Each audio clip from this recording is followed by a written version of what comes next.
एक बार बेटे और माँ में बहस शुरू हो गई। बेटे ने माँ को कहा, माँ, तू हमेशा यही कहती रहती है कि माँ का कर्जा कभी नहीं उतर सकता। अब मैं तंग आ गया हुआ ये सब सुनकर। आज मैं तेरे अगले पिछले सब कर्ज चुका दूंगा। बता कितना कर्जा है तेरा? तुझे क्या चाहिए? रूपा, सोना, चांदी, जेवर? बता माँ, ऐसा क्या दूं जिससे तेरा कर्जा उतर जाए? माँ ने बेटे को बड़े आराम से कहा, बेटा, ये रुपये पैसे सोने चांदी से तो मेरा कर्जा नहीं उतरेगा। अगर तुझे मेरा कर्ज उतारना है तो एक काम कर, आज रात तू मेरे पास मेरे कमरे में सो जा। अगर तू एक रात के लिए मेरे पास सो जाएगा तो मैं समझूंगी कि तूने मेरा कर्ज उतार दिया। माँ ने बेटे को बड़े आराम से कहा, बेटा, ये रुपये पैसे सोने चांदी से तो मेरा कर्जा नहीं उतरेगा। अगर तुझे मेरा कर्ज उतारना है तो एक काम कर, आज रात तू मेरे पास मेरे कमरे में सो जा। अगर तू एक रात के लिए मेरे पास सो जाएगा तो मैं समझूंगी कि तूने मेरा कर्ज उतार दिया। बेटे ने सोचा कि सिर्फ एक रात की ही तो बात है, सो जाता हूँ माँ के पास। जैसा तय हुआ था, उस दिन बेटा माँ के कमरे में ही सो गया। जैसे ही बेटे को नींद आनी शुरू हुई, माँ ने बेटे को जगा दिया और कहा, बेटा, प्यास लगी है, एक गिलास पानी पिला दे। बेटे ने कहा, ठीक है माँ, अभी लाता हूँ। माँ ने थोड़ा पानी पिया और बाकी पानी बेड पर फेंक दिया जहाँ बेटा सोया था। बेटे ने कहा, अरे माँ, ये क्या किया? तुमने तो मेरी जगह सारी गीली कर दी। अब मैं कैसे सोऊंगा? माँ ने कहा, बेटा, गलती हो गई, कोई बात नहीं, सो जा, अभी सूख जाएगा। बस एक रात ही तो सोना है तुझे।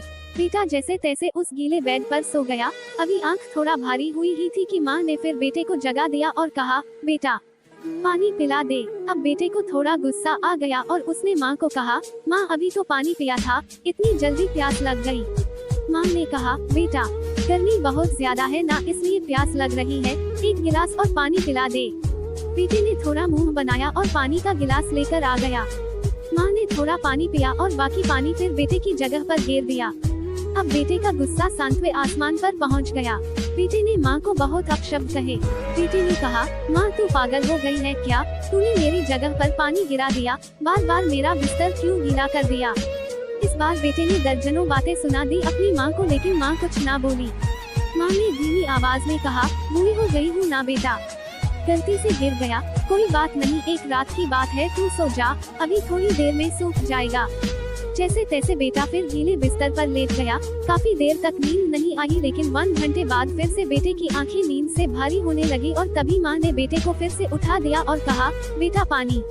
माँ ने अभी इतना कहा ही था कि बेटा झल्ला उठा और बोला, भाड़ में जाए तेरा कर्जा, मैं जा रहा हूँ अपने कमरे में सोने। इतना सुनते ही माँ ने बेटे के गाल पर एक जोरदार तमाचा मारा और कहा, तू मेरा कर्जा उतारने चला था, तू एक बार मेरे कमरे में सो गया और मैंने सिर्फ 2 बार तेरा बिस्तर गीला कर दिया तो तू भाग रहा है यहाँ से। मैंने तो तेरा बिस्तर साफ पानी से गीला किया, लेकिन जब तू छोटा था तो मेरा बिस्तर अपने पेशाब और मल से गीला करता था और मैं खुद गीले पर लेटती थी और तुझे सूखे बिस्तर पर लिटाती थी। मैं सारी रात तेरी गंदगी में सोती थी, लेकिन फिर भी मेरा प्यार कभी भी तेरे लिए कम नहीं हुआ। मैंने तो सिर्फ 2 बार पानी मांगा तो तुझे इतना गुस्सा आ गया, पर जब तू छोटा था तो रात में कभी पानी तो कभी दूध मांगता था और मैं हर बार मुस्कुराकर अपने हाथों से तुझे पिलाती थी। जब तू रात को बीमार होता था तो पूरी रात तुझे अपने सीने से लगाकर आंगन में घूमती थी ताकि तू सो जाए, और आज तू निकला है माँ का कर्ज चुकाने। बेटा, एक जन्म तो क्या, माँ का कर्ज तू 7 जन्मों में भी नहीं उतार सकता। दोस्तों, बिल्कुल सही है ना? वाकई में माँ का कर्ज कोई नहीं उतार सकता, और माँ बाप के महत्व का तो तभी आभास होता है जब कोई खुद माँ बाप बनता है।